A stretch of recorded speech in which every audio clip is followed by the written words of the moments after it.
Reimbursement స్కీమ్ను అమలు చేయాలని, అదేవిధంగా ఫీజుల బకాయిలు తక్షణమే 7,000 కోట్లు ఉన్నటువంటి ఫీజుల బకాయిలను తక్షణమే విడుదల చేయాలనే ప్రధాన డిమాండ్తో బీసీ జేఏసీ ఈరోజు ఇచ్చినటువంటి కాలేజీల బంద్ సంపూర్ణంగా విజయవంతమైంది. చరిత్రలో ఇంత పెద్ద ఎత్తున కాలేజీలు బంద్ చేసినటువంటి చరిత్ర ఎప్పుడు లేదు. ఈరోజు వేల కాలేజీలకు తాళాలు పడ్డాయి. లక్షల మంది విద్యార్థులు బంద్లో పాల్గొన్నారు. ఎక్కడికక్కడ ఇటు ఇంటర్, డిగ్రీ, పీజీ, ఇంజనీరింగ్, ఇతర వృత్తి విద్యా కాలేజీలన్నీ మూతపడ్డాయి. అంటే ఇంత బంద్ కనీవిరి జరిగిన బంద్ చరిత్రలో ఇప్పుడు జరగలే. ఈ బంద్ను చూసైనా రేవంత్ రెడ్డి గారు కనువిప్పగలగాలి. ఈ బంద్ను చూసైనా బట్టి విక్రమార్క గారు మేల్కొనాలి. ఇది ప్రజాస్వామ్యయుతంగా శాంతియుతంగా బంద్ జరిగింది.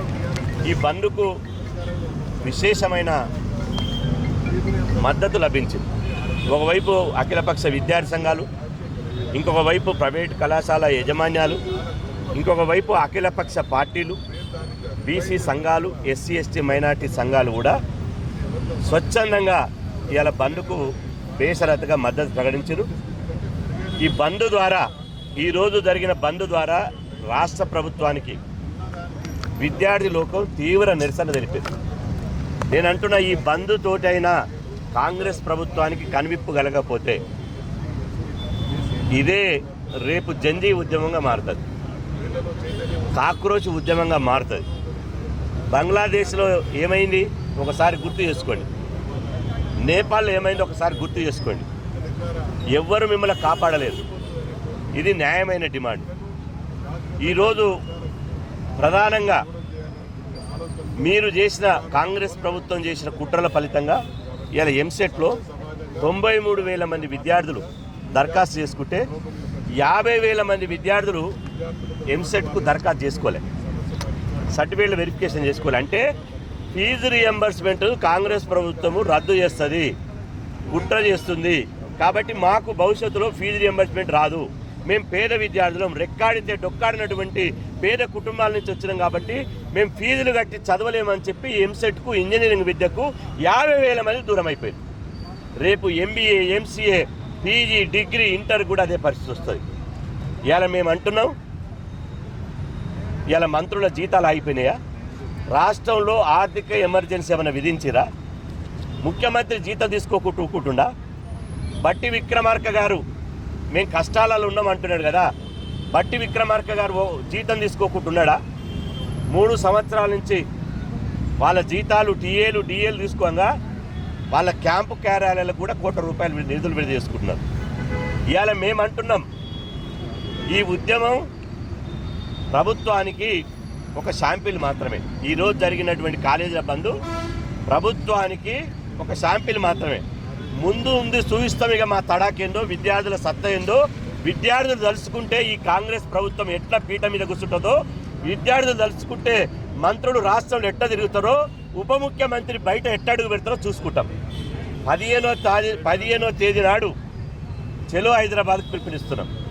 15వ తేదీ నాడు సుందరయ్య పార్క్ నుంచి ఇందిరా పార్క్ వరకు మహా మార్చ్ పేరుతోటి పెద్ద భారీ ప్రదర్శన నిర్వహిస్తాం. ఆ రోజు మీరు కనుక ఈ బంద్తోటి, ఈరోజు జరిగిన కాలేజీల బంద్తోటి ఫీజు రియంబర్స్మెంట్ ఇవ్వాలి. 7,000 కోట్ల ఫీజు రియంబర్స్మెంట్ ఉంటే రాష్ట్ర ప్రభుత్వం 100 కోట్లు ఇస్తాం, 150 కోట్లు ఇస్తాం, 200 కోట్లు ఇస్తాం. ప్రభుత్వం నడుపుతున్నారా లేకపోతే ఏం నడుపుతున్నారు? ఇవాళ 7,000 కోట్లు ఎక్కడ, 100 కోట్లు ఎక్కడ? ఇవాళ అప్పులు తీసుకొచ్చారు.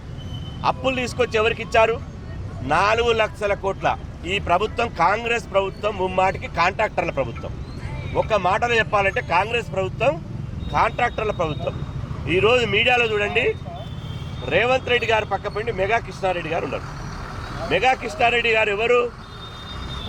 ఈ భారతదేశంలోనే బడా కాంట్రాక్టర్.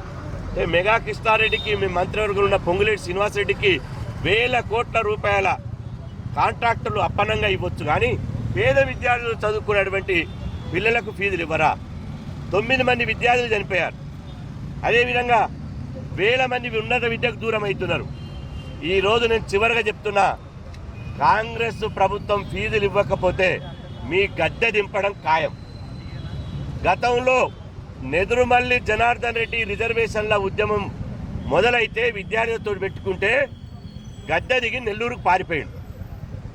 ఇవాళ ఈ ప్రభుత్వానికి కూడా అదే గతి పడుతుంది. మీరు అనుకోవచ్చు ఎంతమందిని అరెస్ట్ చేస్తారో చేయండి, ఎంతమందిని నిర్బంధిస్తారో నిర్బంధించండి, కానీ ఉప్పెనలాగా ఉవ్వెత్తున ఈ విద్యార్థి సమాజం ఇవాళ 33 జిల్లాల రోడ్ల మీదకి వచ్చి కాలేజీలు బంద్ పెట్టి పుస్తకాలు పక్కకేసి మాకు మా హక్కు మా ఫీజు మాకు కావాలి అని చెప్పి కొట్లాడుతుంటే ఇవాళ రాజకీయం చేస్తారా? మంత్రులు ఏం చేస్తారు? గన్ పార్క్ దగ్గర వచ్చి కూర్చుంటున్నారు. గన్ పార్క్ దగ్గర కూర్చుంటున్నారు కదా, మీరు బహిరంగ చర్చకు రమ్మంటారు కదా, అసెంబ్లీ సమావేశం పెట్టండి. ఎందుకు ఈ రాజకీయ డ్రామాలు చేస్తారు?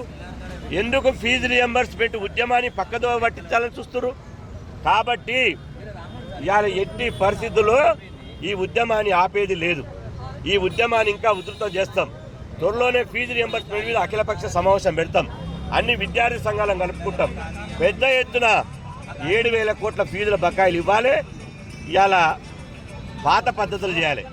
నేను చివరిగా చెప్పేది ఏంటంటే, ప్రభుత్వం ఫీజుల రియంబర్స్మెంట్ రద్దు చేయడానికి 100% కుట్ర మన్నుతుంది. దాని ఆధారాలు సాక్ష్యాలు నా దగ్గర ఉన్నాయి. ఒక ఆధారం చెప్తా. ప్రైవేట్ యాజమాన్యాలు ప్రభుత్వం ఫీజులు ఇస్తలేదు, విద్యార్థులు ఫీజులు కడతలేరని చెప్పి హైకోర్టులో కేసు వేశారు. హైకోర్టులో కేసు వేస్తే హైకోర్టులో విద్యార్థుల తరపున, పేద విద్యార్థుల తరపున బలంగా వాదనలు వినిపించాల్సినటువంటి అడ్వకేట్ జనరల్ ఈ కేసులో ఎందుకు అటెండ్ కావడం లేదు? అడిషనల్ అడ్వకేట్ జనరల్ ఎందుకు అటెండ్ కావడం లేదు? నేను అంటున్నా, ఇప్పటి వరకు కాంగ్రెస్ ప్రభుత్వం వచ్చిన తర్వాత తమకు అనుకూలమైన జడ్జిమెంట్ రావాలనుకున్నప్పుడు ప్రభుత్వ అడ్వకేట్ అని కాదు, కోట్ల రూపాయలు ఇచ్చి ఢిల్లీలో పేరొందిన అడ్వకేట్లను తీసుకొచ్చి ఆర్గ్యుమెంట్ చేసింది. హైకోర్టులో పేరొందిన అడ్వకేట్లను తీసుకొచ్చి ఆర్గ్యుమెంట్ చేసింది.